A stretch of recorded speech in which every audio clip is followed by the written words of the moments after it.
Good evening বন্ধুরা, চলে এসেছি আবারও তোমাদের সামনে নতুন একটা ভিডিও নিয়ে। তো দেখতেই পাচ্ছ রেডি হয়ে নিয়েছি। কোথায় যাব হলো ওই বাড়িতে। আর এখন বাজে বিকেল 5:45। তো দেখো আর কি বেরোবো। তো বেরোনোর আগে মামুনি আর কি একটু সিমুই বানিয়েছিল, তো সেটা আর কি টিফিন কোটোয় করে দিয়ে দিল বাবার জন্য, কারণ বাবা মিষ্টি খেতে একটু বেশিই ভালোবাসে। তো ওর জন্য আর কি বিয়াই মশাইয়ের জন্য পাঠিয়ে দিল। তো দেখো বেরিয়ে পড়েছি। এইদিকে দেখো ফ্লাইওভারটা আমাদের নতুন করেছে, কি সুন্দর লাগছে না? তো এই রাস্তাটা বলো তো কি আর কি ফ্লাইওভার দিয়ে ওটা সোজা যাবে রানাঘাটের দিকে। তো আমরা ফ্লাইওভার দিয়ে যাবো আর কি কৃষ্ণনগরের দিকে, আর কি দিগনগর হয়ে।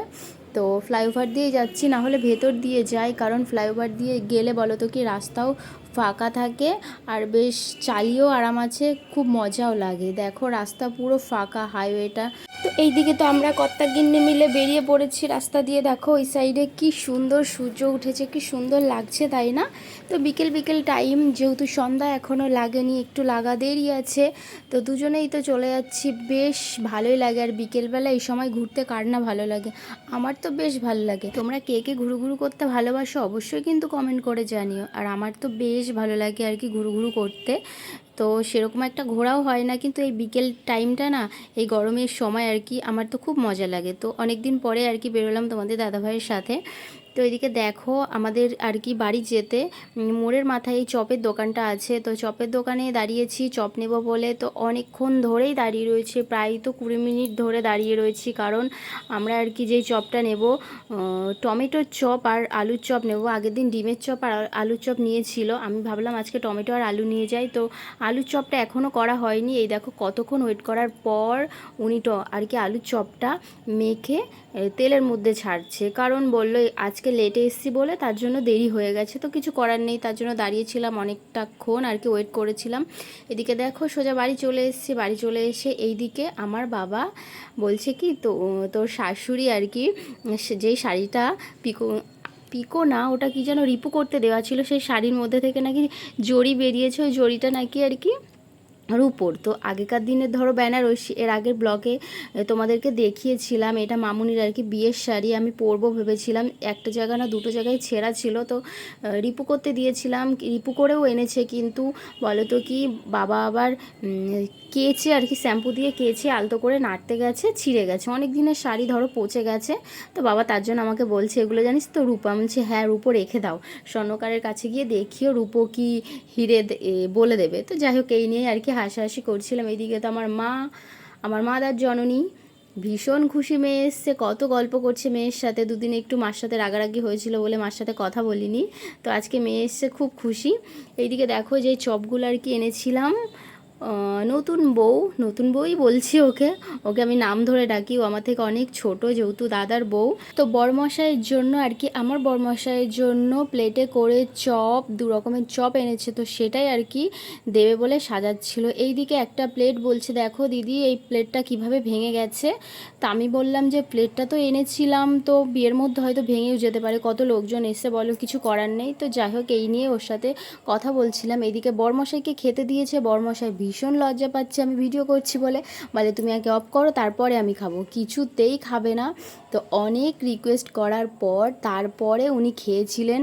উনি একটু লজ্জা পায় বেশি, বলে তুমি সবসময় যখনই খাই তখনই তুমি ভিডিও করো। আমি বলছি কী হয়েছে, ভিডিও করেছি, তো একটু লজ্জা পাই। তো দেখো এইদিকে আমাদের ডিমের চপ বলছি কেন, আলুর চপ টমেটোর চপ, এই চপ দুটো তোমাদের দাদা ভাই আর কি আমাদের এখানকার চপ খেতে ভীষণই ভালোবাসে, চপ দুটো ভালোই করে।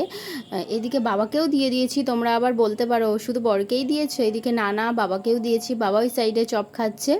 আর মা তো ওই সাইডে বসে আছে, মা এখনও খায়নি, আমিও এখনও খাওয়া শুরু করিনি। তো বাবা আর তোমাদের দাদা ভাইকে খেতে দিয়েছে, আমরা একটু পরে খাবো। তো এই সাইডে দেখো ফোনে একটা মেয়ের ছবি দেখাচ্ছে, বলছে দেখো মেয়েটা কি সুন্দর। আমি বলছি হ্যাঁ মেয়েটা তো সুন্দর। তো কী কারণে যেন মেয়েটা একটা গ্রুপে অ্যাড করে করেছিল, তো তারপর থেকে আর কি SMS করেছিল রয়্যাল এনফিল্ডটা নেওয়ার জন্য। তো স্যার কি প্ল্যান, কবে নেবেন, এই নিয়েই আলোচনা করছিল আমার সাথে। এদিকে দেখো তারপরে চা খেতে দিয়ে দিয়েছিল। তো ওখান থেকে সোজা আর কি বেরিয়ে পড়েছিলাম, বেরিয়ে চলে গেছিলাম আর কি, যার জন্য গেছি আমাদের এইখানে আর কি চালের মার্কেট। তো এখানে চালের দাম না অনেকটাই কম আমাদের শ্বশুরবাড়ির ওখান থেকে, তো তার জন্য আর কি চালটাও বেশ ভালো। তো তার জন্য আর কি আমরা এখান থেকে যাওয়ার সময় চালটা নিয়ে যাব। তো ওর জন্য আর কি দেখতে এসেছি, এর আগে আসিনি, এই ফার্স্ট টাইম আসলাম। তো এই যে এই কাকুর কাছ থেকে চাল নেওয়া হয়, আগে বলো তো নিয়েছি, কারণ হলো বাবা বাড়ি নিয়ে গেছে তারপরে নিয়েছি। তো আবার ভেবো না যে আমার বাবা টাকা দিচ্ছে চাল কিনে দিচ্ছে, ওরকমটা না। এখানে চালের দাম কম টাকায় পাওয়া যায় বলে তার জন্য এখান থেকে আর কি টাকা দিয়ে চাল নিয়ে যাওয়া হয়। এদিকে দেখো ওখান থেকে সোজা বেরিয়ে পড়েছি, কি সুন্দর লাগছে না হাইওয়েটা, লাইটিং দিয়ে তো আরও বেশি আর কি সুন্দর লাগছে। এমন বলো তো কি লং ড্রাইভে রাত্রে দুজন মিলে ঘুরতে যেতে কার না ভালো লাগে। তো তার জন্য আর কি তোমাদের দাদাভাইকে বলছিলাম, তো চলো একদিন লং ড্রাইভে ঘুরে আসি, রাত্রির করে বেরোবো, বেশ ফাঁকা রাস্তা হবে, শুধু দুজনে আর কি যাব, কেউ থাকবে না, রাত করে ঘুরতে আমার তো বেশ মজাই লাগে। তোমাদের দাদাভাই তো ঘুরতে আমার থেকেও বেশি ভালোবাসে, তো সেরকম আর কি যা হয় না, যাব কোনো দিন একদিন সময় পেলে। তো এদিকে দেখো সোজা চলে এসেছি বাড়িতে। বাড়িতে এসে চালের বস্তা খুলতে শুরু করে দিয়েছে তোমাদের দাদাভাই, তো নতুন চাল উনি বলল। তো চালটা কেমন হয়েছে খুলে আর কি দেখছি চালটা আদৌ ভালো হবে কি না, কারণ ওনার কাছ থেকে তো শুনে নিলাম, উনি বলল আমি চালটা খেয়েছি নিয়ে যাও, তার জন্য আর কি ওনার সাথে ওনার কথা মতো বিশ্বাস করে চালটা নিয়ে এসেছি। তা দেখলাম চালটা দেখতে তো বেশ ভালোই লাগছে, খেয়ে দেখতে হবে আর কি ভাতটা কেমন হয়।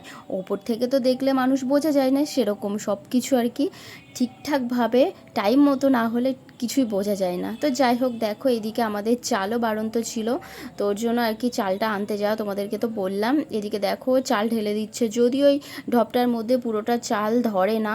আর বাড়ি আস্তে আস্তে বলো তো কটা বেজে গেছিলো, তাও তো 8টা বেজে গেছিলো। তো আজকে ভেবেছে আর কি ডাক্তারখানায় যাবে, তোমাদের দাদাভাই আগেই বলে দিয়েছে আজকে ডাক্তারখানায় যাব। আজকে কিন্তু জামাকাপড় আর কি ড্রেস চেঞ্জ করবে না, তো তার জন্য ড্রেস চেঞ্জ করিও নি। এদিকে তো চাল ঢালছে, মামুনি ওপরে চলে গেছিলো, যেহেতু আমাদের দোকান উপরে খোলা আছে। আর রাত্রেও আজকে যাব ডাক্তারের কাছে, কদিন ধরেই তোমাদেরকে বলছি ডাক্তারের কাছে যাব, কিন্তু আমারও যাওয়া হয়ে উঠছে না, ইচ্ছেও করে না, কোনো কারণবশত হয়তো বৃষ্টি চলে আসে, এটা ওটা করতে আর কি হয়ে ওঠে না। তো চলো আজকের মতো ব্লগটা আমি এখানে শেষ করছি, টাটা।